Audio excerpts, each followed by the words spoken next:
Oh, zona, you mean, not zoning. AoE control. Yeah, zoning, because 496 have that within the Wyvern, right? As Sheever says, as Puppy says, sometimes it's not always about the black hole itself, but the threat of the black hole. Sheever said that? Well, Sheever quoted him. Oh, right. So that's why I say, as Sheever says, as Puppy says, right? Okay, I see. Yes. So as Sheever says, quote, as Puppy says, quote, right? It's not about the black hole, it's about the threat of the black hole. And the same thing applies here to the Wyvern. If you don't have vision on the Wyvern and you're looking to push high ground, you're going to approach that very differently compared to if the Wyvern's already dead. Yep. Right?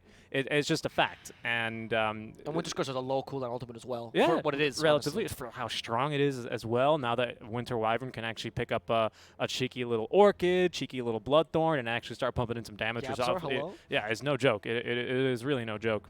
Though it does seem like this time they're going to be running the Winter as a 5, which is less likely to pick up those items, but still useful with this Glimmer Cape. You cannot say just Winter, because I always think of Winter Chan. You need to say at least Wyvern. Okay, with Wyvern. I mean, it's accurate, though. Winter as a 5. Yeah, Accurate. Yeah, accurate. And also, one of his best heroes was actually the Winter Wyvern, ironically. Yeah, back in the heydays of Orange Esports. Dude, he was really good. He got third at TI, though. That means something. And then he played in Titan, which was one of the best SEA teams ever. Yeah. Like when Ohio. Because, Ohio comes from Ohio, it's like saying hi in Japanese. Oh, really? Yeah. Oh, I didn't know. Or the good morning, I think it means.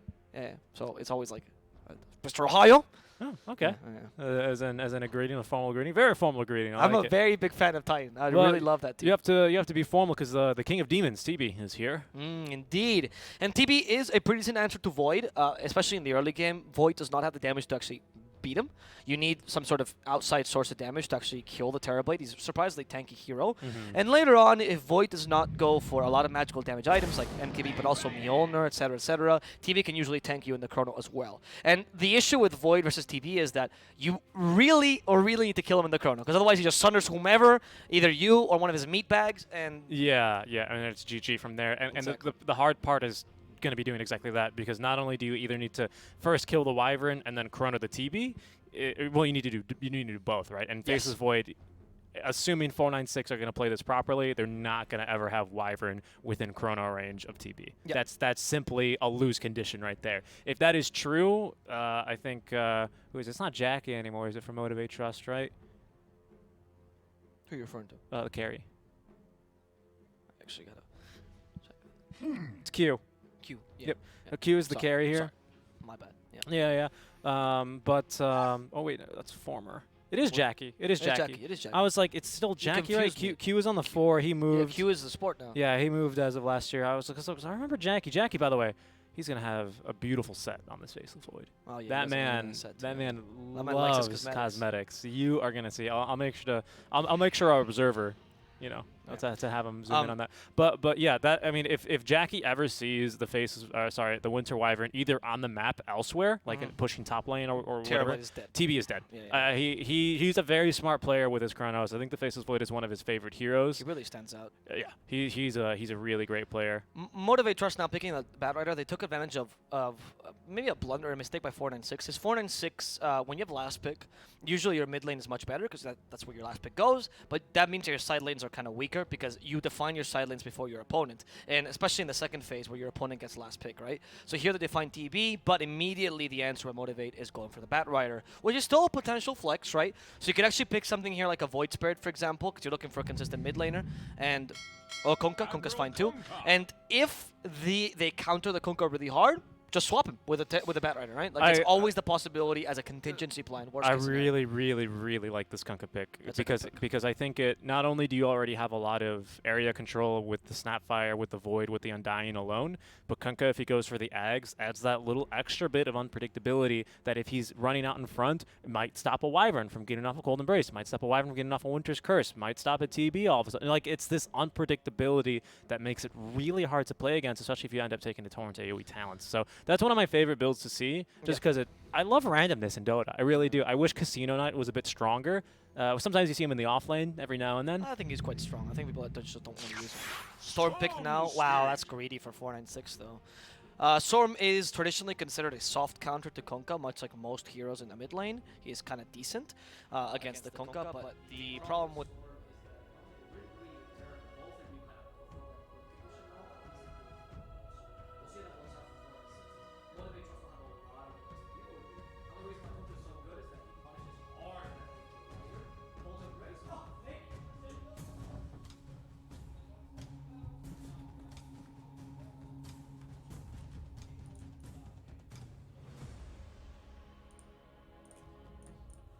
variable in that sense.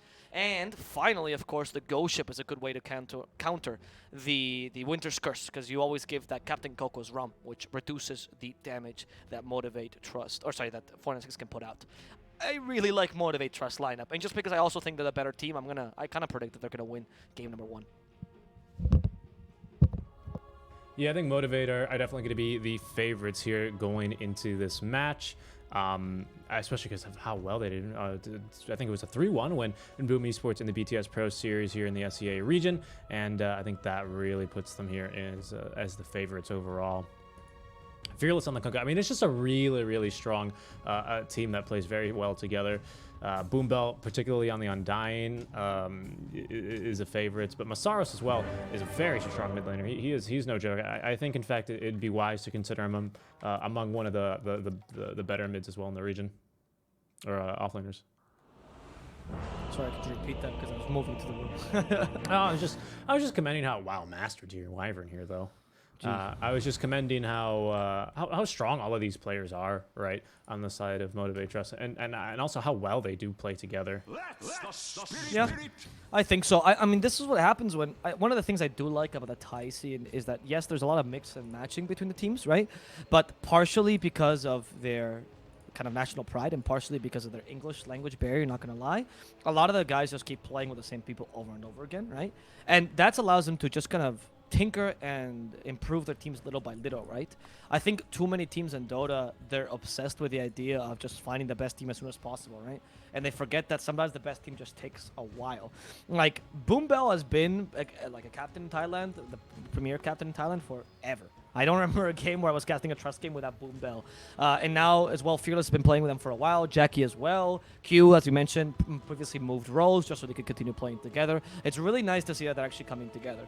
And it's interesting to see this match, particularly because there's a lot of national pride in this match and a lot of scenes that are developing in this match, right? Both the Vietnamese and the Thai scene have been really loyal to Dota. They've had a consistent set of pretty strong players and pretty much the same orgs all the time. And it's always nice to see them succeed. So honestly, whoever wins this game is just very wholesome. Yep. Just taking a look here at the set for Jag. He does have a really baller set. And of course, the Sunken Relic to boot, right? Yep. Yeah, indeed. But he's not going to have that fun of a time here. We're going to have Red on the side of, or rather just opposing him, which naturally is going to have that better lane matchup. For now, I'd expect the Tiny. Actually, no, I think you need the Wyvern top, so it's well, I mean, what do you do? Because I feel like you need the Wyvern in both lanes here.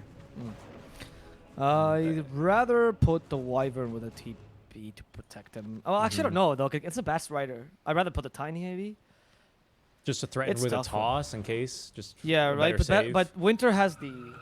Sorry, Wyvern has the slow, which Tiny lacks. Yeah. And she's also ranged, which I much rather have against a Bad Rider than a melee hero, so maybe that's better. Yeah. And Jokam has a lot of kill potential with the Slaughter, but you might even try lane though, because the lane of TB versus Bad Rider is not a good one. Yeah. Unfortunately. Yeah, that's a good point. That's a good point. Yep.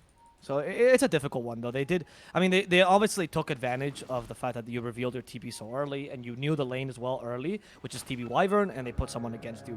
So MG.Trust knew what they were doing.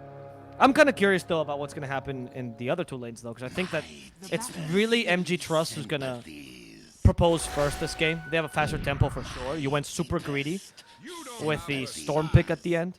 And I'm kind of curious, especially how this mid lane goes, because Fearless, one of his best heroes, if not his best hero, from my memory, is the Kunkka. And if he wins this lane and snowballs a bit and then creates space for his team, this is going to be a really hard game to recover for 496. Yeah. Yeah, especially if he can dominate a Storm Spirit, which is easier said than done here for him.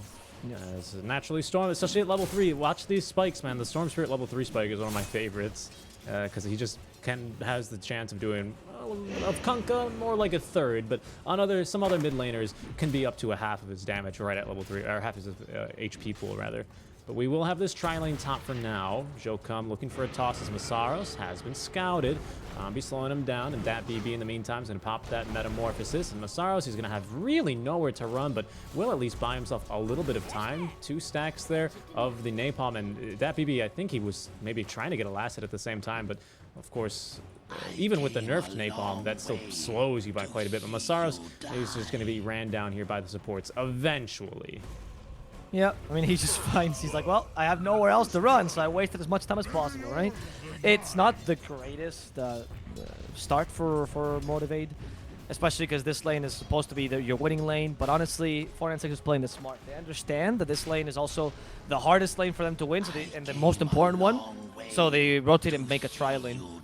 However, I don't know if Masaros needs to do that much here, because as long as you are forcing a tri-lane up top, you're already allowing Void to pretty much have a free lane, especially with the Undying there, and the Kunkka should be okay against the Storm, even if it's a soft counter. Actually, Fearless is just beating him, just by virtue of being melee right now. Mm-hmm. Yeah. He's actually getting really bullied, though, of course. Even the Undying, like you said, is where any melee is going to have a bad matchup. But Boombell is just sapping all of his strength here, which does convert to damage for Slardar being a strength hero. Jokum looking for a toss, but onto the Undying with 800 HP is a bit hopeful. But Jackie now, at least, is able to continue getting some CS. Has the time walk away for that. It's a little bit of damage, and he's totally good to go. Now, in this bottom lane now, Jokum does actually rotate here, so we'll see if Masaros can kind of make up for this and start to really dominate this Terrorblade. They usually, since they play around the Metamorphosis, kind of sucks that you rotate right as Metamorphosis on cooldown. They're fighting Hung there, level 3. There's the damage we're looking for. He can't get this next Overload attack off without dying, but he is at least able to utilize the Vortex and the Static Remnant to make sure he doesn't die. Battle delivered, maximum efficiency there, putting everything in the backpack, and he is pretty good to go. Yeah, but that salve unfortunately got cancelled by the overload there towards the end. Kind of sucks. But you have so much more HP than the Storm and much better stats. Actually, that's not very true. Storm has really good starting stats as well. But you being the virtue of you being a melee hero and the Tidebringer existing makes it so that Storm gets pushed out of the lane. Yeah. You have to play a bit more aggressively this lane and much more regen as Storm if you want to beat the tank. Boombell is dead? Yes, he is. Nice job there on the Avalanche, combining that right after the Bash of the Deep. And yeah, I mean, it's a bit disappointing to see the Storm Spirit booted only with the level 4, right? At level 5, you know, although as minor as a difference as it sounds, it's like 2 more creep waves that I feel like you quote-unquote should be able to at least stay in the lane while staying alive. But he chose to try and fight him at that level 3 power spike. Since he doesn't get the kill and his healing salve gets canceled, he actually ends up really losing out on that exchange. Because generally, it's the level 3 Torrent, Tidebringer rather, that really starts to be quite annoying with that increased range. But we'll see how he recovers. It's a Storm Spirit, so he can still recover in the jungle. Not as well as other heroes, but this is kind of what they drafted for themselves, isn't it, with the last pick on the Storm? Yeah, it's the greed, though. It's the problem, right? Like, yes, you can recover, but it's much like a TA recovers, where you're still recovering for the next 10, 15 minutes, unfortunately. Luckily, with the buffs the Storm got, now Storms can actually rush Orchid pretty reliably and be a bit faster, but you're still relatively a carry. Like, that's kind of your role in the mid lane, you know? But you need to make more stacks for him as well. I haven't seen Jokum doing any stacks here, for Storm, because you do recover with stacks, thanks to Static Remnant. Yeah, for now, Fearless is just really happy with his lane, though. Yeah, only have to go for 1 Bracer, which is away as far as Kunkka's concerned, and he's going to rotate as soon as he gets that 6 and start ultimating whatever he sees. Jokum is eventually going to kill the Courier of Jack. I was wondering what he was doing over there. Killing a Courier, that's the answer. As he will now be just running at Boombell. Both with boots already. Jokum with the Tranquils. If he can get the passive back, we'll be able to catch up with him, but no chance there, as instead it's going to be the double decay. 8 strength, man. It's always nice. I gotta tell you, the Undying is one of my favorite heroes to play. It's just so fun stealing stance constantly, stealing stats. And you can see 920 HP here, 2 stick charges. There we go, up to 1,000, because why not? He's kind of just tanking spells, wasting their time. He goes, kill me if you must. I'll just come back with full mana and continue to decay you. But they're not even gonna be able to do that. He's just too tanky. Exactly. Ironically, Undying is one of the heroes or the supports that likes dying the most early, because you just come back with full mana and then you just continue to be annoying. Your only role here is to sacrifice yourself for your carry, right? And it's accomplishing. That's like generally the name of the game for almost any melee supports, just because they're unable to trade as efficiently, right? So they're always going to be at that disadvantage. I'd say Ogre is an exception. Okay, yeah, that's fair. That's fair. But, you know, like the Clockwork, even the Tiny to some degree, very early on before he starts rotating and actually gets levels in the Avatos combo. You just want to tank spells. Undying's perfect at this. He used to be so good at it, in fact, that like they actually had to nerf level 1 Death Timer because he would just run under tier 2s and die as his Q with the cookie. Actually, they might be able to turn this. Masaros rotating away. That BB needs to TP away. They've already used the cookie. Q should have held on to that one. It was ultimately unnecessary for him to use it, but it should be okay. Bombi is still very likely to die. Sick charges, making it a bit more difficult, allowing DatBB for a bit more damage. He's going to be okay. Yeah, Masaros realizes a bit too late that, no, you cannot go up against that Terra, but he's still metamorphosis. He's quite strong. He just needed some space for him. That's why that TP by DatBB was really good. But Hung in the middle lane, also in trouble. They actually get Gosha before he gets level 6. And with Q's help, I don't think Hung is going anywhere. No.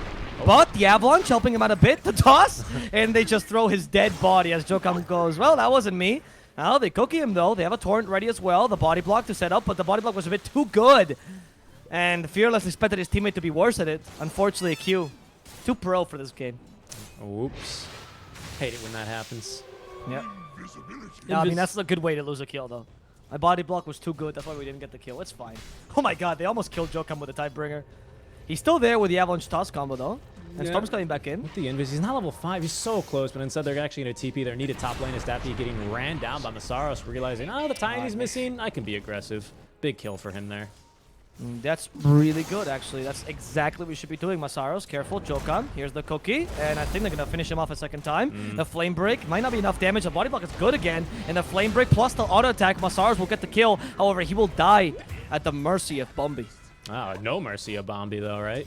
Bombi just right-clicking him down relentlessly. We do have a Chronosphere available now for Jackie. He is just about a half level above red, but they need a +1, and there it is. Kunkka, no bow for 5 seconds. Slardar, only 4 wand charges. Does have the bash, but unlikely to escape here. As Fearless, just, I mean, he even hit him with the X mark. He was going absolutely nowhere. And Motivate is doing such a good job playing these lanes. They're communicating more effectively, I think, as to who's missing and what lane is weak. Like that kill up top, as you mentioned, right? There's 2 people mid, you know that. Especially because you can actually see the Tidebringer hit the Invis unit, right? So you actually know someone's there. And obviously with the Tiny, because you saw him go Invis. So once they saw that, they're like, yeah, you can just go. Like, go crazy and kill him. Yeah, good point. Yeah, because the TP is going to take way too long, and Batrider, even with the boots and windlace, is just too damn fast for the TB. Yeah. And that's why it was really nice that I think Motivate is playing these lanes really well, and they're taking advantage of the fact that 4 and 6 went for a quite greedy draft, and the rotations are much more limited. It's really only red. Yeah. Masaros, by the way, oh, he finds red. He has lasso. He could have killed him there if we just lassoed him away, but they're near tier 1. It's kind of risky. Hung actually joins. He has the ball lightning. He doesn't have boots, though. I don't think he should be looking to fight. He's just way too darn slow here. I think this is totally fine, not going for boots, but he should not be rotating like this for kills. He needs to be farming stacks if you're going to go with no boots. And I think that's a big loss for him, because that's time you could be farming, unfortunately for him, and he definitely needs it. Someone needs to be able to create the space here for our TB. Storm Spirit as well, because it's so greedy. If he's not going to be that one, then he's going to be sapping farm as well from TB, when he should be playing a lot like Riki and getting kills, or like Masaros here, who's getting the kill onto red underneath the tier 1 tower. Or is he actually? Lasso will be used. Soul Rib to keep alive Masaros, but the minus armor really was chunking him from that tower. Luckily, he is A-okay, thanks to the heals out from Boom Bell. Oh, and again, they're playing this really well.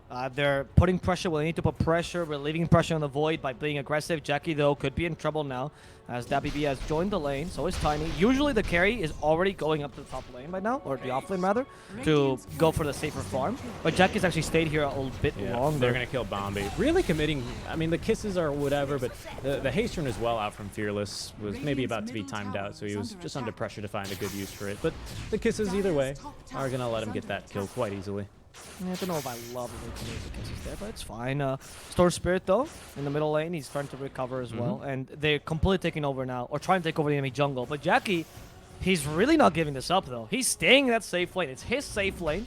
And you're gonna have to go over his dead body if you wanna take it away from him. They can facilitate that here inside of 496. Not really too easily until we get level 6, though.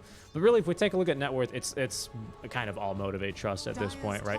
Quite a big lead at that for both the safe laner and the mid lane. I mean, Fearless is just that in this top lane, as they will now try and make a play here towards bottom on 496. We see 5 heroes making the rotation over to Jackie, but his spidey senses are tingling. No one is showing on the map, and he's not yet to TP, as they will bring reinforcements only to the tier 2, however. They really want to fight this Alvaro. Yeah, I don't know if 496 can, though. Yeah, they're retreating because they understand. Like, the power peak right now is completely in favor of the Tide team. They're not here to fight because you have Chrono right now available. You have Ghost Ship as well. Konka's a bit too strong. Red's been caught out. There's the Chrono. Sorry, that's the Ghost Ship. red and stuck with the Torrent and the Cookie to perma-stun him. Thanks to the time locks from Jackie, they didn't even need the Tombstone there, and they saved the Chrono for the next fight. Yep. That was just a preventive. Preventive. Yeah. Or Yeah, preemptive? Preemptive? Yeah, I guess it was a preemptive tombstone, right? Yeah. Just to make sure there's no engagements. The little bit of slow that the zombies can give you can be absolutely crucial. He only has one point in the Guardian sprint, but it still gives you a crap ton of movement in the river. So it was important that he didn't, get a lucky or get a good Slytherin crush and then run away. Luckily, it was actually luck was favoring Motivate.Trust and Jackie, and they just perma-stun him. But yeah, good rune from 496 not to engage there, because that would have been a very, very uphill battle for them. So we're seeing the net worth now, right? You can see that Kunkka is leading quite nicely, quite comfortably, and Fearless actually going for a really interesting build. It's the Orchid first. So I actually mentioned this in the draft, that one of the things I love about Kunkka against Terrorblade or Storm, or essentially against these lineups, right, which are kind of greedy, is that you have very versatile builds. I have never seen Kunkka Orchid, but it works this game. It's actually really good. Stopping Sunder, stopping the Storm from moving, right? Ensuring that your X-Men on the spot will always hit. And you also might force the Storm to go for a Yule Scepter, which would suck, because he hates going for Yule Scepter these days. You'd rather actually go for BKB a bit later. So let's see if Fearless build works out. He has a lot of farm, so it wouldn't be surprising. And he'll always be a pseudo carry with this. Yeah. I like it. Just keep this early momentum, right? Force the Storm into something that he really doesn't want to do, because if anything, you don't really want to be using yourself here if you're 496, because that just allows Motivate.Trust to set up their zone of control to screw you over even more, right? If you use yourself for another second and a half, that's going to be the Void Turret moving around freely, the Bat Rider preparing to lasso you, maybe a Torrent setup even, Cookie, Tombstone right where you're going to come down. It's a terrible time waiting for you. You'd rather be going for a 4-staff if you can, right? Just to get out of the movements. But I don't really know. I mean, Motivate.Trust, they just have just a supreme team fight here. It's not even going to be close, in my opinion, for 496, unless they can get off a really, really darn good Winner's Curse, and off the back of that, potentially turn it. Yeah, so they're rebooting their PCs, no problem. These things happen all the time. I had to reboot my PC as well after that. So I totally feel that. The Stinger killed you. The Stinger literally killed the stream. It was, whoops. Yep. The Undying, by the way, actually went for a Soul Rip build, which is interesting. So we haven't seen this build in quite a while. I remember Fear running this build very often when the Soul Rip was kind of buffed, right? But now a lot of Undyings go for usually 2-2-1 or even getting more points in Tombstone, right? It's variable. But full Soul Rip, it's been a while since we've seen this abuse of the Undying, and really useful this game. Not only actually healing your teammates, but also killing heroes like Terrorblade or even someone that's been Cold Embrace. It can be a surprising little burst of damage from the Undying. Yeah. What's it called? Soul Burn? Is what the active is called? What do you mean? What? Soul Rip? Oh, Soul Rip.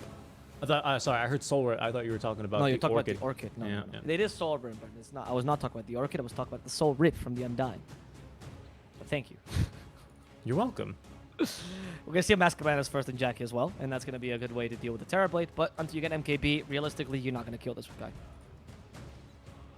Yeah, that's very true. Yep. Look at this. The Dota hints are actually pretty good. If all enemy heroes have vanished from the minimap, they may be trying to slay Roshan or setting up an ambush. Jackie maybe had that tip, sticky to his monitor there, as he really just read that map like a book. Like that, he read it like I just read that tip. Yeah, the tips are actually kind of nice, I agree. I have each hero reaches their maximum effectiveness at a different time in the match. Very true. Maybe my pubs, the Terrorblade, could stop running at them 5 minutes into the game. That's a real tip. That's a real tip. Yeah. Yeah. Let's see how they can set up here. Blink Dagger for Tiny eventually. I think 496, now that we, I think, have boots on the way for our Storm. Where's his courier at? There it is. Yeah, it's going to be Power Treads finally here for Hung Hung. So he can potentially be a little bit more aggressive here, actually join some fights with that bonus agility, or just bonus stats, whatever he decides to go for. Because now it's okay. Now I think you need to seed a little bit of this jungle farm over to your TB. That BB, I don't want to say desperately needs it, because so does the Storm, but this is kind of the problem that you've drafted yourself into here. Yeah, it's a really greedy draft, man. 4 and 6, I think, is quite a greedy team, so I think the meta suits them. To be honest, I think they are. That's why I thought that they did so well in the last tournament. Not so much because they improved a lot, but because, no offense to them, but the meta really suits their style of greediness that they like. But now the meta has actually shifted a bit back into being a bit quicker. especially in SCA, where we're actually seeing much quicker matches than before, and this has hurt 4-6 considerably. And this is to me, the special 4-6 strat. They really like going for these extremely greedy drafts, but they usually get punished as well. Q is, wow, look at his farm actually. He's halfway towards the Aghanim Scepter here. That's going to be a really nice item for him. As they, oh wow, they're going for a smoke immediately. They didn't even let Jackie finish farming the Ancients.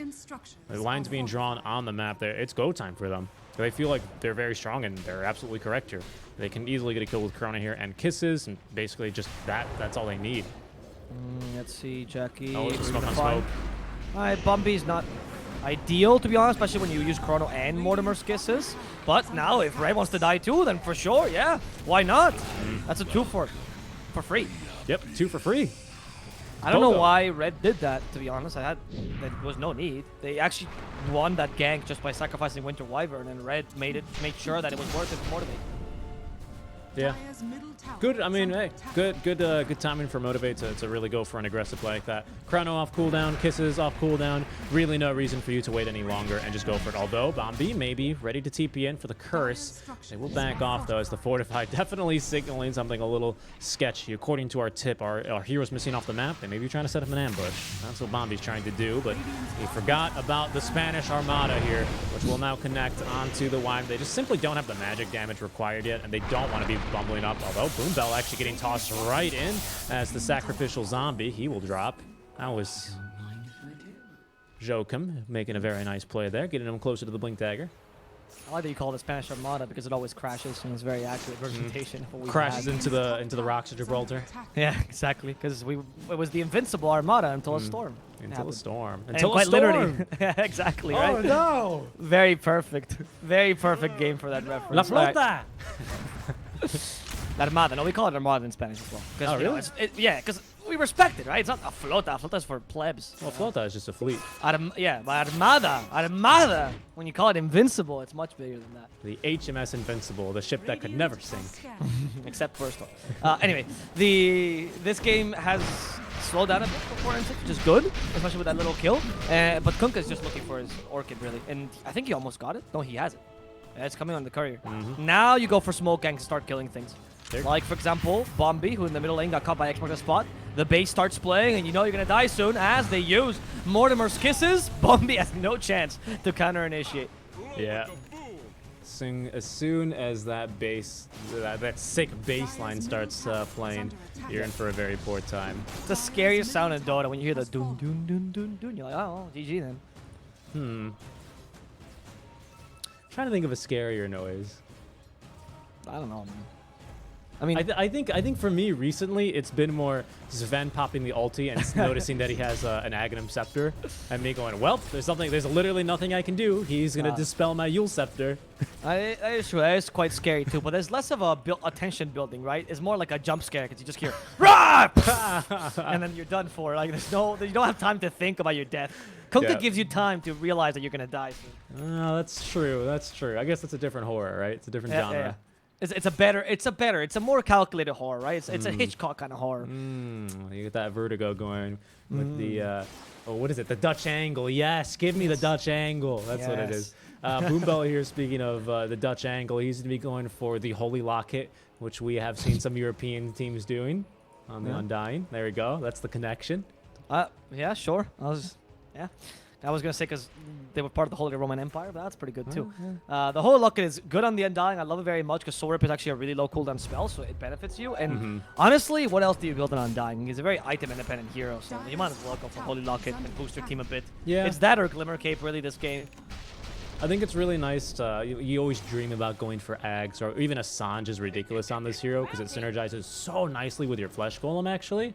Yeah. So I always see a case to be made for building up towards a Heaven's Halberd, but I think in this game, Boombell is going to be playing a much different Undying. Not really the tanky guy, as that's what Fearless is here to do. That's what Red is here to do. Having 3 people do that, I think, is a bit redundant. A little bit of sustain in the team fight, definitely not going to hurt.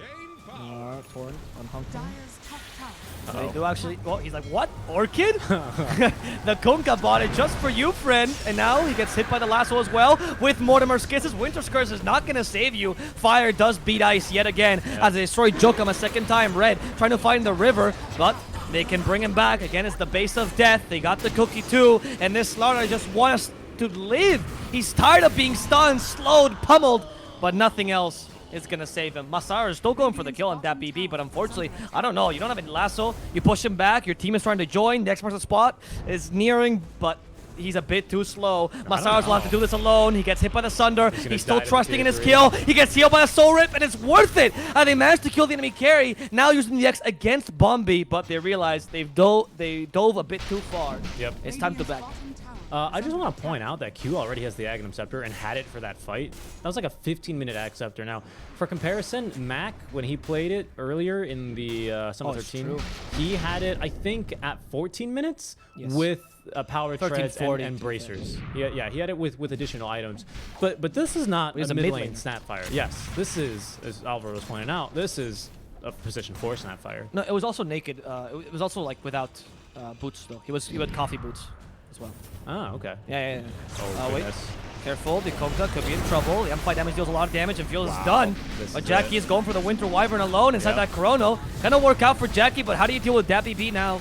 Fearless cannot come back, and the Winter Wyvern is buying back just for this. Jackie's forced to use his BKB just to get out. Q wants to give him some space. The Winter's Curse is about to get him, but Jackie might be a bit too fast. They use Vision with those wards, but unfortunately, that Time Walk comes out on time, and they can't Winter's Curse him to set up for the secondary kill. That really sucks to buy back on the Wyvern for that. But that's exactly what I was talking about. Jackie, he sees the two heroes he needs to catch in Chrono right next to each other. He's instantly going for it. I called that one in the draft, and you know, it's not really that hard to see. Jackie's a smart player, and that's the right move to be making every single time you can make it. Very, very good job there. Tombstone immediately focused on by that BB as they had actually found the right one. He could be in trouble here. Red nearby, doesn't have the Blink Dagger quite yet, but now Hongnung trying to do his best to save him. Drops him with the toss, trying to get him back to safety as the curse will apply, but it's still going to be actually now Jackie getting the kill there with the singular auto attack. Bombi now in some trouble. Unfortunately, that's a dieback for him as the curse wasn't able to hold back Jackie long enough for him to live. Oh no. Now Fearless in trouble. There's some help from the Snapfire. That's a really nice cookie stun. But I think Fearless is going to die regardless. The Ghost Ship, though, is going to hit, and they do silence Hung before, which means that he couldn't get away, and now they throw Void to the high ground, but the Slardar predicted this, and he went down to the low ground when he's still farming, by the way. You madman, Slardar. Farming after losing your heroes there. Nice shot by Jokum. Know your trees. Jokum just hiding in this little tiny pocket here and was able to get the Blink Dagger off in the time. Well, very well played. I mean, it was a good escape there by 496. The old Eat and Eat failed to catch him, but even better by Motivate.Trust. Hung decided he was going for some backliners, ended up assisting on the kill there onto the Kunkka, of course, as well as the Bat Rider, who eventually perished in that fight. But he is just found himself in a bad position there, decided to try and re-engage, but maybe he forgot about the Orchid, just completely wrecks this hero. Going for the BKB next, though, to try and make himself a little more survivable against that Orchid, against Jackie as well. But really, the big deal as well, dying there, is that BB, who I think just simply died to a singular auto attack. I'm not sure if he had Sunder yet available. Really long cooldown here at level 2 at 80 seconds, and they had kind of just previously fought. Winter's Curse isn't going to save him. Winter's Curse as well wasn't onto anyone else but for Jackie. So again, it just really hurts to see them lose that fight, especially for Bombi buys back just to do that and die. That's going to run out, really delay the Blink Dagger, which would have been useful. It's just like, it's all going south here for them. Jackie, we have a Chrono soon, so it's not looking good for Bombi. I mean, I don't think they even have to commit this Chrono, but Annihilation first to start, a Tombstone to slow down a bit further, and to get Vision of Bombi. Nice shot on the cliff. Nice shot on the cliff, though. Yeah, and he gets Orchided, though, to prevent any sort of counter initiation. They are wasting a fair amount of time here, though. Yeah, actually a lot of time here, which Terrorblade is using to farm. Not bad. I mean, this kill is still worth it. The Cobble up. Sorry, this kill is still worth it, but Mortimer's like, what is this? Why would you give me undead flesh? And he spit it out immediately onto the Wyvern. Not even spitting out far, right? He doesn't want to taste it any second longer. I don't blame him. It's like when you eat zombie flesh in Minecraft. You're like, oh god, why did I do that? Oh, Masaros, careful. Hung comes in. And this is a good, much better kill, unless the lasso. They need some help from Hung, but the infused raindrop surprised him. Masaros dying in the end towards the avalanche because the cavalry was really late. But here come the reinforcements to avenge his brother's death. Oh, nice blink end time. And that's actually a really big play because not only you get to kill on the Bat Rider, but they ended up not going for your tier 2 tower. You force 4 people to rotate over, and that's all fine and dandy because that BB continues to farm. Really good space created, and all of that, of course, starting with the Wyvern, who just takes an extra 20 seconds for them to kill. You can see that they're back on for Bombay yet again. Now, unfortunately, Arctic Burn is now expired, so it does not have that freedom of movement, and Jackie makes very, very quick work with the dragon. Sorry, the Wyvern. It's not technically a dragon. That's true, because it doesn't have, what is it, the legs? I have no idea what the difference is. I think it's, oh yeah, the Wyvern has hands at the end of the, just has wings, and dragons have hands at the end of the wing, something like that. Interesting. Yeah. And in Spanish, it's called Giverno. Oh, really? Yeah, which is awful, absolutely awful. Giverno? In South American Spanish, it's called Giverno, but in Spanish from Spain, because we don't like translating things, we just call them literally dragon with hands. In Spanish. Why classify them with different things? It's a dragon with hands, dude. It's a dragon with hands. Slacks would literally, if he spoke Spanish, he'd hate this game. Anyway, the Roshan is falling slowly. They're actually mounting the zombies on this Roshan, getting the horde going. They're going to It's like smoke up. They're smoking up by 496, and they're going to read this one a little bit too late, unfortunately. The scan, though, does find them in the triangle, but that's kind of false information, as that's where the supports are hanging out. And really the cores, which they want to go on, already in the pit, finishing off Roche. Alright, Aegis will fall in favor of Jackie. And now it's going to be difficult for 496 to really beat this Void, right? Because killing him once already a tall order, killing him twice, probably not going to happen as long as his Chrono's up. In fact, Jackie's really coming to the bottom lane. He's like, yeah, sure, guys. This is the same play that Sken did, where he's pretending like his team is behind him. But his team is instead sandwiching them. Surprise!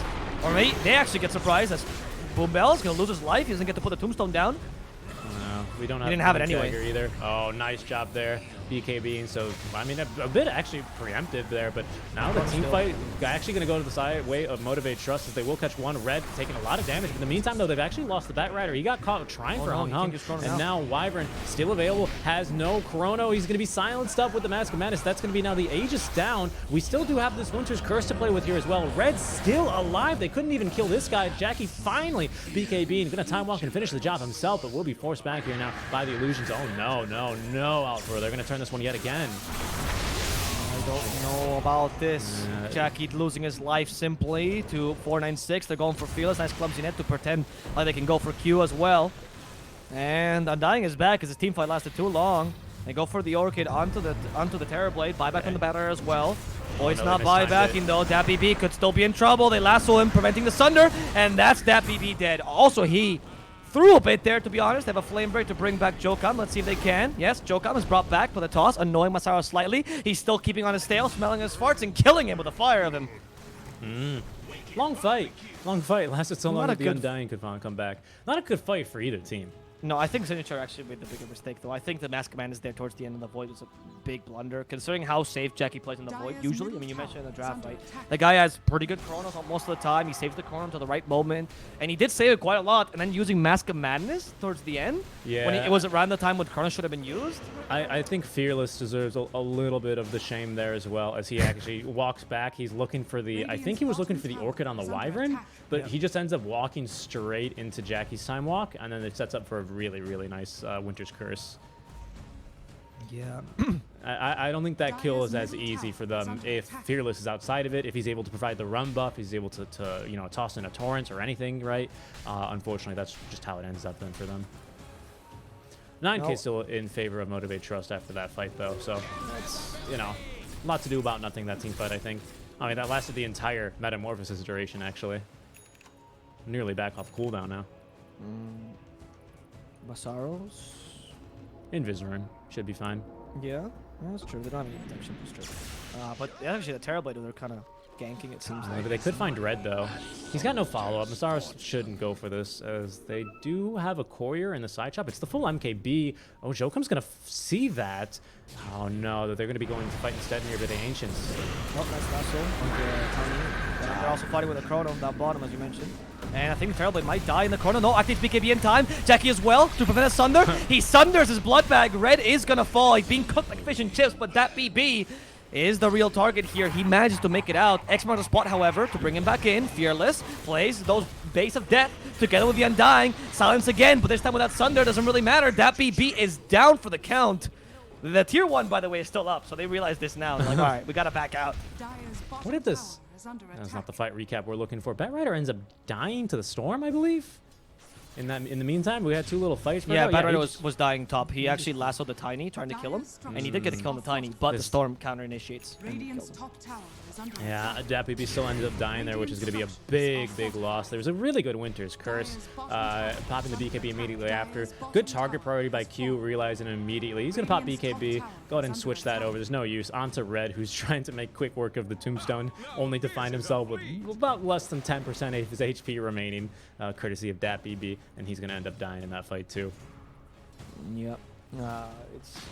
It's weird because I think both teams are kind of making a bit of sloppy mistakes with their carries, particularly, right? Playing a bit too hasty. Though this one was a really well played fight by Jack. Actually, in the BKB right before the Sunder happened.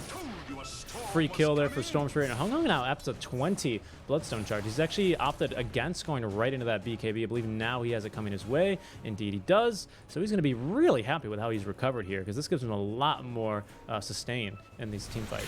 Oh, but they have caught Red. Yes, they have Lasso joining in. Bad Rider with the travels. I don't think Red can make it. Oh, never mind. He's just too fast for the Ghost Ship. Yep. Literally outruns the Ghost Ship. Jokam instead is the one's going to fall, but the Lasso brings back Red. Let's cook him nice, pummel him as well. And Red is done. They're like, Overdone, I would say. Bring him back here. And of course, Bad Rider always obliges. Kunkka going for the axe. I love it. This is so good. He's just, got the casual plate mail in there. I assume for an eventual Shivas, maybe the AC actually a bit better for him this game. But yeah, I think that axe is going to be really strong this game, because you never know. I mean, it could be mathematically that he could also miss every single torrent, but at the same time, every single torrent could hit something. So that's what's really fun about it to watch to me. Yeah. 12K for MG.Trust. They haven't really lost his net worth lead at any point, by the way, this game. Even with all these fights and Terrorblade actually doing decently, he wasn't able to outfarm the Void at any point. And Fearless has also been top of the net worth chart for a really long time. Now going for the Ags that you love so much. Yeah, it's great. It's one of my favorite Ags. In case you're wondering, it works the same as Maiden Ulti when it calculates where to drop Ice Shards or Torrents. It splits it into 4 quadrants, and then it's just a random between the 4 quadrants. There goes Wyvern getting just bashed to death. Hung Hung coming from behind, but has no mana, as Red is going to be able to escape at the very least thanks to a good Slithering Crush. Radiant's bottom tower is under attack. Okay. So that is just a simple kill on the Winter Wyvern, but that kill enables you to use Chrono much more freely, as you mentioned. So the Yols on the Tiny, very popular on Tiny 4 these days, but really did nothing here. Just annoyed Jackie for a second. Buying some time. By the way, people are saying, is this Jackie Mao? No. This is Jackie. This is different. Because Jackie Mao's real name is Eternal Envy, of course. Yes, of course. That's his Or real this name. guy's real name is not. It's just Jackie. His full name is actually Jackie Eternal Envy. Drop your stick, Mao. Yeah. And this is Jackie from Laos, of course. Yeah, Jackie Laos. That's funny. General Jackie Laos. Fearless is going to be now completing the X, and he's going to go for Shiva's next. And that Ags will give you so much more in the team fights. It's going to be really difficult to initiate against the Ags, to be honest. And 496 already has piss poor initiation, I'd say, because Slardr's okay, but it's not like Enigma Black Hole or like a... Really? They have Storm BKB. Yeah, Storm is the best initiator they have. That's Yeah. true. That's true. Storm is the. I didn't see a BKB. Yeah, Now he can fulfill the initiator. Other than that, I completely agree with you. And then you can counter initiate there with Red, followed with It's a true, Wyvern. it's true. I think they do okay. The problem is they're just so far behind. It's like Storm zips in, and before BKB just gets Orchids and dies. Right? That's the issue they've been having for sure. But I think now with BKB, you can afford to play a little bit more fast and loose. But we're not really seeing 496 group up at all. As you can see, Masaros going hunting, but he's going to split the Wyvern as well as the TB. Instead, they're going to back up. Interesting call here from Motivate.Trust. I'm not sure. They're not even like baiting the bounties. What's the call here? Not really sure, to be honest. I don't know what 496 is. They just seem to be wasting a bunch of time, Yeah. honestly. Because I think, well, literally, I think that's their plan, though. Let this go to late, and they have an advantage. Well, not an advantage, but you have Terrorblade, right? Where that really makes up for it. And Terrorblade was forced to go for like an early fighting build because he was forced to fight a lot early with BKB, Dragonlance, Drums. And he has no big items. He's kind of weak, actually, right now. For Terrorblade. Yeah. He is, at least maybe if he buys out, he's going to have enough for the Eagle Song. But at this point, it's like, you need a buyback here on DapBB. Like, it's kind of dire. Like, darned if you do, darned if you don't, because it's like, oh, if you can buy back, but he already used Sunder, or sorry, if you already used Metamorphosis, it's basically useless. So he is just going to go ahead and buy out. I think this is the right move to be making here. Honestly, he's so poor. Yeah, he almost has enough for buyback, even with just 1,500, which is like, I mean, it's kind of bad. It's a bad note, or it's a bad sign rather for to have your buyback be that cheap at this stage of the game. We're 30 minutes in, right? Yeah, it's not a good sign, right? It sucks because that's what supports do, right? You die a lot as a support, so your buyback stays cheap. Not even a joke. We got like 300 gold. That's enough for buyback.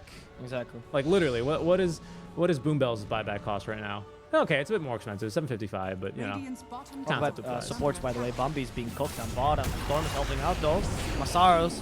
Yeah, you might be good at fire, but I am the power of Storm. But we're also fighting here the Chrono now. They've actually caught that BB without BKB either. Jackie, he just eats him alive now. Fearless popping the Torrent Storm. He's going to find red in the river. It's no longer his safe space, as instead plenty of Torrents will come and disable him from below. Masaros does a good job there, I guess. I'm sorry to cut you off, but the kill on the TB there was just for free. He just walked up and got chronoed on.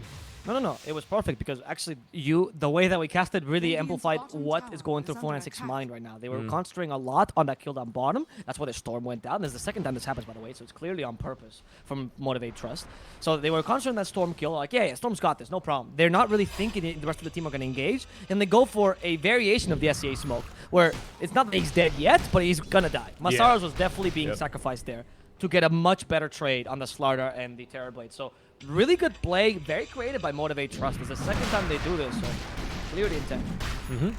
And now Roshan back is going to be respawned. Aegis and Cheese there. There's some creeps just knocking on the door of this bottom tier 3 here. Motivate.Trust, they will actually TP Jackie back to the fountain, actually.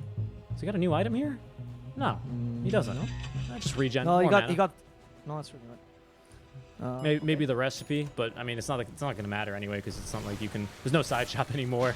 You can't buy that sword anymore outside of the fountains. Yeah, only the fountain provides claymores. It's kind of a monopoly, really. Dota needs more competition, truly. Yeah. What does a hero truly need? And it's Claymore. I thought you could buy Claymore. You could buy Claymore from Side Shop before, right? You could. I believe it's Claymore. It was Claymore or Broadsword. Yeah, I remember because it was like for the sometimes if teams took a fight back where the Side Shops used to be Rest in Peace, they would just like come out with a blink, or they would come out with like a full blade mail. I'm pretty sure you could just buy all of blade mail in Side Shop if I'm not mistaken. Yes, you could buy blade mail in Side Shop. That was with Broadsword though. Yeah, and the blink. I think it was Broadsword. And you could also buy boots. That was what Side Shop was at the end though. Just treads and blade. Yeah. Good times. Yeah. Good times. They nerfed the shopkeeper, man. Tough economy. Tough times to be a shopkeeper, huh? Yeah, it sucks, right? When there's like whatever's. It's not the economy that's dictating what you can sell in the shop, but some sort of godly presence that tells you, no, you can no longer sell this. And you go, oh, okay. It's big shop, dude. This freaking guy, he sets up 2 big shops in the fountains, completely shuts down the small family-owned businesses. Only the secret shop's able to survive because they have, rare goods. Actually, the secret shop is owned as well by the big shop. They're all part of the same. Technically, it is. Yeah, they're all part of the same union, man. This sucks for the poor small side shoppers. What you gonna do? And then outposts were erected, and you're like, who even controls these things? Why are they buildings in the middle of the map that give you vision? Yeah. Dota's a weird game. Jackie's gonna try to get this, but from the back, they actually catch a really good kill on Q. Bye-bye Snapfire. Jackie's committing though. A Tombstone gives him some vision. Winter Skirt slowing down. Torrent Storm as well. And the Winter Skirt stops Masaros. There's this really long team fight with the Torrent Storm. They're trying to run away now because the Age has been taken by Jackie. He has the Chrono ready. Meanwhile, the Storm is concentrating on Masaros. Masaros getting time with a Yule Scepter. Jokum's already dead. Masaros might fall, but in comes Jackie, the reinforcements. Masaros is lasting a really long time. Enough for Jackie to come in. Masaros still alive. Finally killed off by the Splinter Blast, but the reinforcements are here. Can they actually kill something? They go for red, and they manage to finish him off, and that's what they were looking for. At least one counter kill, securing the Roshan. It works out for Motivate.Trust. Yeah, I have to be a little bit critical there on Bombi. Just the one man of Winter's Curse when they know that they're doing Roche onto the Bat Rider. I don't know what's the beef with the Bat Rider here. I don't understand. There's no follow-up either. It was just a one-man curse. Just kind of unfortunate. They're really trying to divide and conquer, which their draft kind of does well, but they're just playing from behind. And then a small correction there. There was no chrono available there for Jackie. Now he does have it though, so he can now play a little bit more aggressively. But I mean, interesting. The courage to go for a shot without chrono. That's why I just assumed that everyone yeah. I know. Alright, well, thank you for that little correction. It's very important because now Jackie has it. Yep, He's ready to fight. and he does have Satanic here now as well. Kunkka, Yule Scepter, but Jokum unable to climb up and finish the gap there. And close the gap. Oh, Hung playing around here, looking for the bounties. Okay, Eye of Scotty, TB has an item, but this is a bad place to be fighting. The team is all over the place here, as there's going to be the silence at least on a Kunkka, but he's going to be able to BKB that one off that BB, but the Chrono now has caught 2. It's going to be red +1. In the meantime, again, pick your partner, dude. Everyone just dancing around each other here, as that's a good Winter's Curse now finally onto Jackie, but red is now dead, as Masaru is able to lasso down the Tiny. In the meantime, the Yule Scepter onto our Wyvern, preventing, well, Hair from really doing anything. Jackie completely out of mana, however, has a little bit more. Boom Bell will be scouted out, and down he goes. 3 kills already for Jackie in this fight, but DatBB trying to man fight, looking for the TP out. He actually gets that one canceled immediately. The Sunder, though, Yu's trying to man fight his way through this one, but he's it's a 2v4 scenario. Boom Bell will go down, but Jackie just manning up and fighting him 1 versus 1. Well, 5 versus 1 more realistically there. And Motivate, they're going to get 4 kills there, only losing the Undying. What I was telling you as well when I was... oh, wait, Void again? Yes. It doesn't really matter. They were trying to take his Aegis with a cheeky play. It wasn't going to work. Yep. I was telling you this, right, one of the other games where we were casting. I think it was the first day where I was telling you that, you know, the reason why the Void is good, apart from the Chrono, is also he can man-fight heroes, and you saw it there, right? The time lock is so difficult to beat as Terrorblade. And Terrorblade is one of the best anti-carry heroes, right? He's really good against most carries in the meta, but against the Void, because of the time lock, it's so difficult to just get rid of this guy. He's a pesky little mosquito, and now with Satanic, he also heals up. And they're going to try to take his Aegis out. That was a pretty nice play. He really still conserves his BKB, though. They throw the catapult onto the Tiny. Storm again. There's no waste on him, but they can silence him. Storm does have BKB to dispel that silence. Jackie's forced to use his own. And they still have Satanic. They have to heal, but without BKB it's a bit difficult. They actually leave Fearless behind, but he activates BKB in time. So he's going to be okay for now. Yeah, a really good hold, though, all things considering. Without the TB, you needed to do exactly that.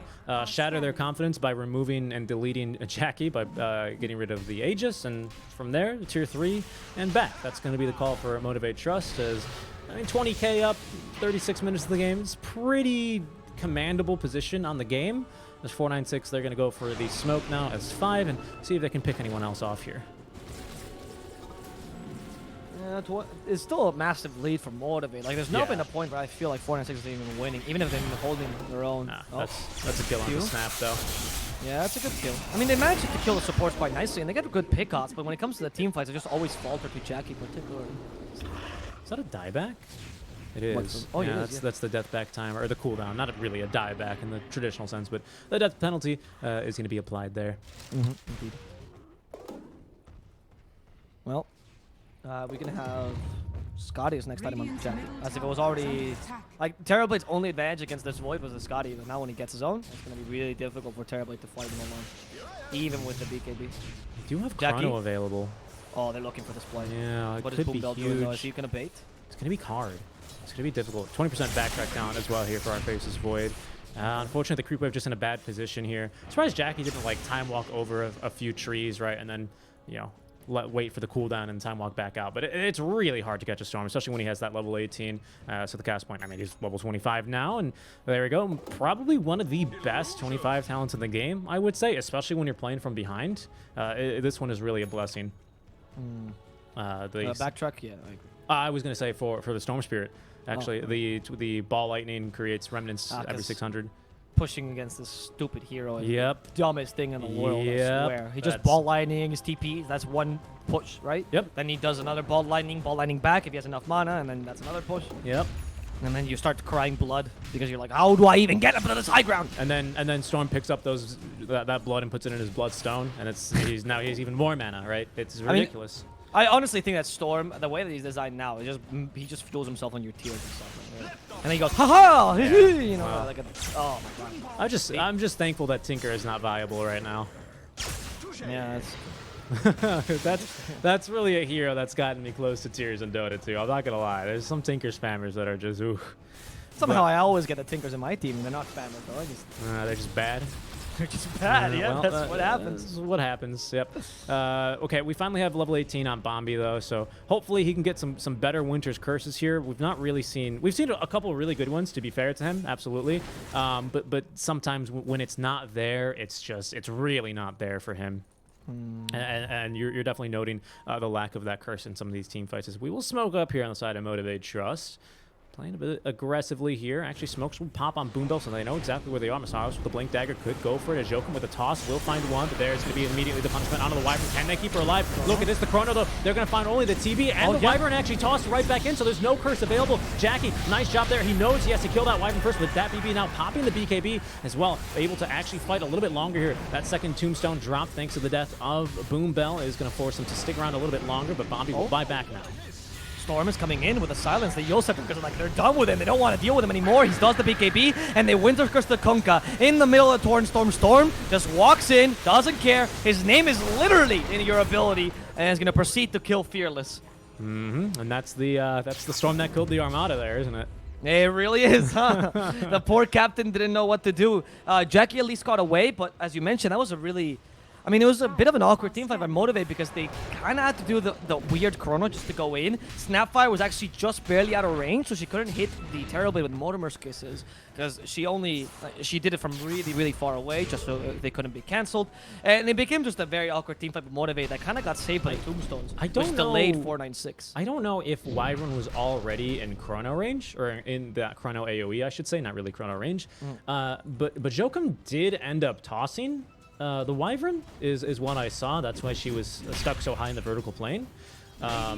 So I'm not really sure if they were trying to toss the Wyvern away or into the Chrono, but either way, oh no, Hung, he's been caught by Masaros, right into the waiting arms of Jackie. No mana, oh my goodness, gets the Bloodstone active off, though he still has BKB, but he needs a little bit more time, and there's Bombi, but the Yule Scepter just immediately nullifying him here. He did buy back. This is going to be a really costly death for him. He is able to buy a little bit of time. Masaros threatening to go for more, so Storm Spirit will now buy back, but Wyvern getting bashed to death there through the Winter's Curse. Sorry, through the Arctic, the Cold Embrace rather here. Undying also dies as the extra scapegoat here, but the real important kills the Faceless Void, and Slardar is already angling for him. But Storm decides to back out, so you don't have the mobility the Storm provides.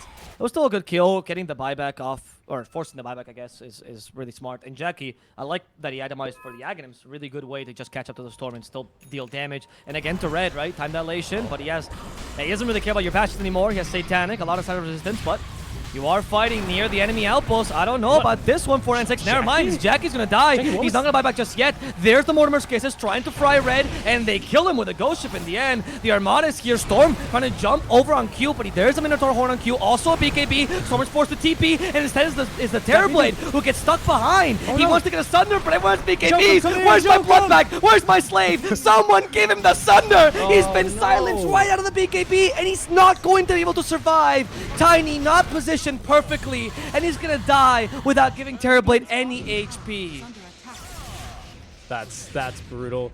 Hung just oh no, Chrono. No, they baited the Chrono. I don't know if Jackie. Oh, it's okay. He didn't time walk like a madman. He respects the buyback there. He definitely could have, though. He had BKB, but Hung he ends up trying to take a dive there onto the Snapfire. Now there's the Eggs doing a little bit of damage as Jackie will BKB, looking for that bash out of the time walk, but he's not going to find it.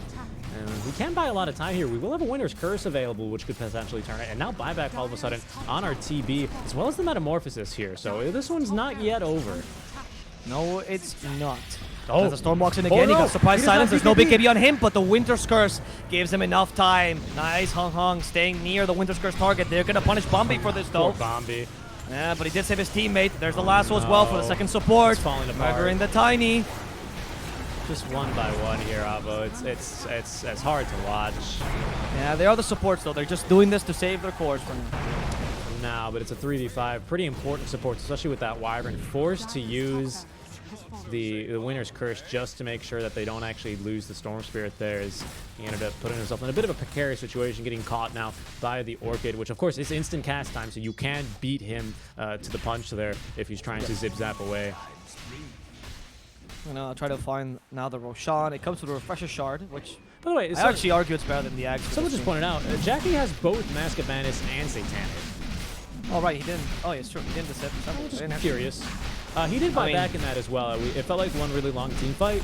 But that was a bad decision by Jackie to just sit there and man fight versus Red. It was just like he had auto attack on or something. He didn't move at all. There was an outpost right there as well. I mean, it was just he didn't have any additional information.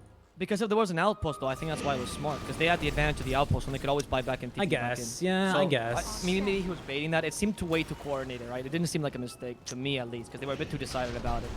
About the Mask of Madness and the Satanic, I gotta mention, lifesteal does stack additively. Yep. So it is purely great, especially with Paladin Sword on top of him. So a lot of boosted heal. All right, double smoke. I just saw this, by the way. You guys messed up, but anyway. The Storm comes in.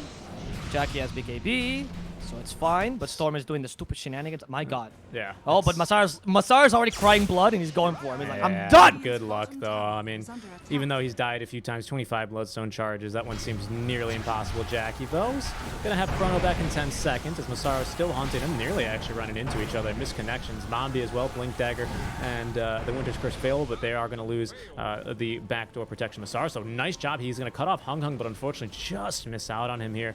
And actually, Hung Hung just being a really big pain in the side of them, as he has cut all the way basically to the footstep of the base here for the Motivate.Trust. He actually cut the entire wave, and there's still a tier 2 standing, so he's buying a lot of time here. So very well played to him. Now it's time to push the last tier 2, because at this point they kind of realize if they do get these wrecks, it's great, but if you don't push this last bottom tier 2, then you can't really do the Storm first of all, and you can't get the mana creeps. There's no point, right? There's no point for it really, because I think the safe play here for Motivate.Trust is to go push through bottom and go for megas, because then the risk analysis to me becomes, is getting only the mid barracks worth possibly losing Aegis in a team fight here, right? Whereas if you tell me, oh, we can maybe get mid barracks and threaten for megas, that changes the calculus for the risk, how risky that play is. So I respect this play out from Motivate.Trust. I think it's the right one, and eventually that bottom wave will push in their favor. And here they go for the tier 2 tower. It just waits like an extra 2 or so minutes, right? Yeah, and Storm, is he going to do this thing again? No, he just pushes instead. Because he at least wants to make sure that not 2 lanes are pushed. That's how you counter a Storm push, right? Or a Storm tries to de-push you. It's you just push 2 lanes at once, and then Storm goes, hey, good luck, ball lining both of them. Yep, pretty much. He's doing a good job of making sure top is pushed out at least, so he doesn't have to worry about that against the super creeps pushing in and granting, or breaking, I guess, backdoor would be the most accurate. I guess that's a break, right? Yep. Break's a passive. What do you mean? Backdoor. Backdoor protection. Imagine if you could actually break that. If break worked on towers. Doom just sitting at your tower, just continually with Ags breaking it. Yeah, Infernal Blade the tower, yeah. New meta. That'd be hilarious, actually. Viper would be way too crazy, though, especially with poison attacks. Oh, no, Hung Hung. Okay, that's okay. He just pops the BKB and he's fine. Wasted BKB, though. I mean, that's 70 seconds that you guys can actually just play really aggressively, though. So I don't know.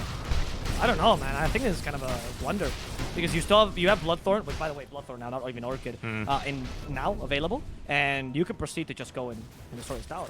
There's nothing really stopping you with the Storm really afraid of going in, because you can always get punished by the Bloodthorn. It seems like now they're going to make the play as top lane as well, pushing in mid, and it's going to be breaking that back door. But Motivate.Trust is playing it very carefully. 25 talent taken here by the Batrider's Firefly, so it has now a permanent uptime. That's going to be real nice for him, as there goes Storm, just doing Storm things. Unfortunately, he has missed the range creeps here, though. They might be trying to chase him. Masaro's TPing actually to the wave, but Hung Hung already TPing out, and he's not going to have the blink off cooldown here for Batrider, unable to catch him.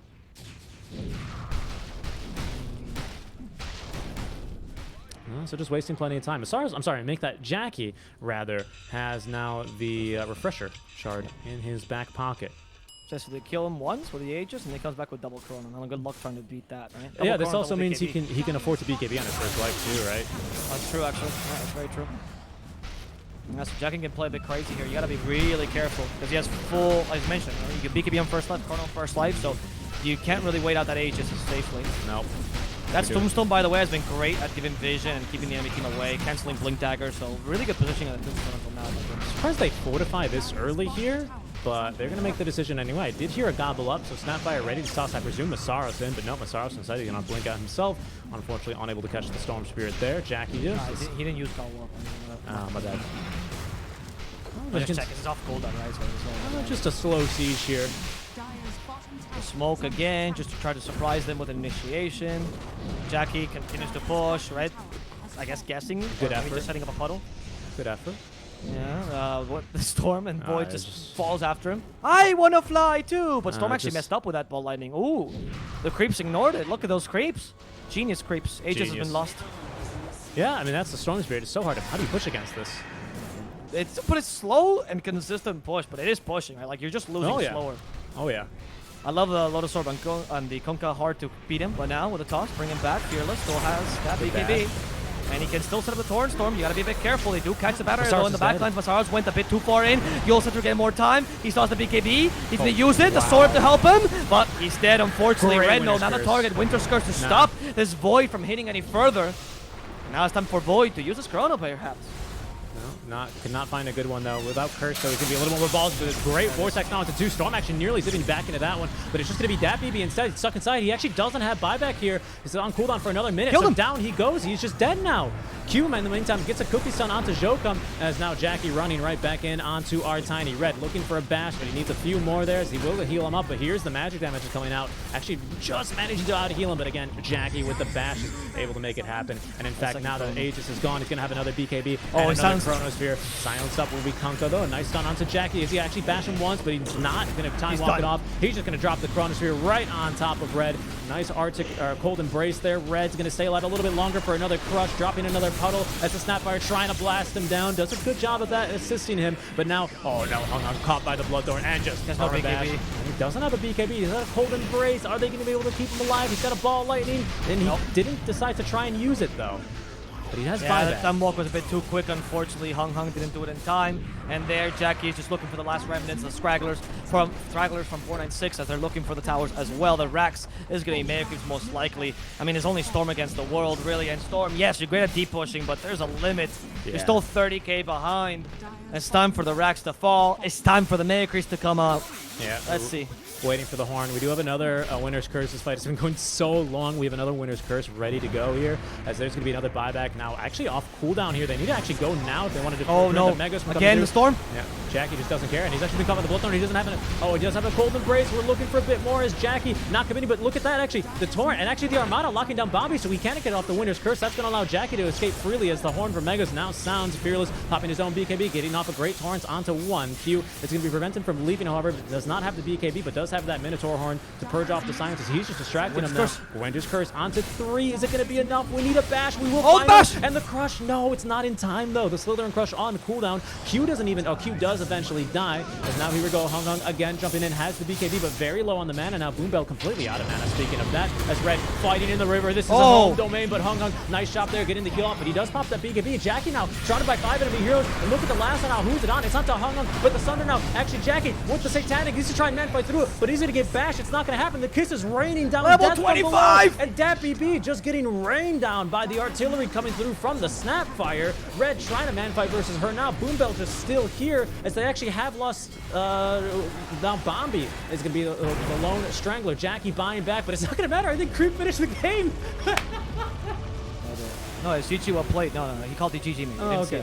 Yeah. But I'm glad that you got a laugh out of that, because that was the craziest team fight I've seen in a really long time. Very chaotic from both sides, but I think it kind of boils down to this. Motivate wanted to create chaotic team fights because they had really good single target, pretty decent team fight, but they didn't have to be coordinated, right? Really good single target. They had really good mobility, and 496 unfortunately needed a coordinated team fight because Terrorblade is way too slow. So half the team fights, it was just terribly being kited around, trying to find Sunder, trying to find whatever it was to actually hit, and it was just not effective for 496. They played Motivate.Trust game. These team fights should not have been so chaotic. They lacked the lockdown to make it less chaotic, and Motivate just played. It seemed like a chaotic game, but there was rhyme to their reason, and just really well played. Yeah, well played indeed. And I don't think I can succinctly wrap it up as well as you did there. But you guys are watching the Monster Energy Dota Summit 13 online. We'll see you can strike on Avo Plus. Do stick around, guys. Match number 2. Make that game number 2 between Motivate.Trust and 496 Gaming coming up right after a short break. We'll see you then.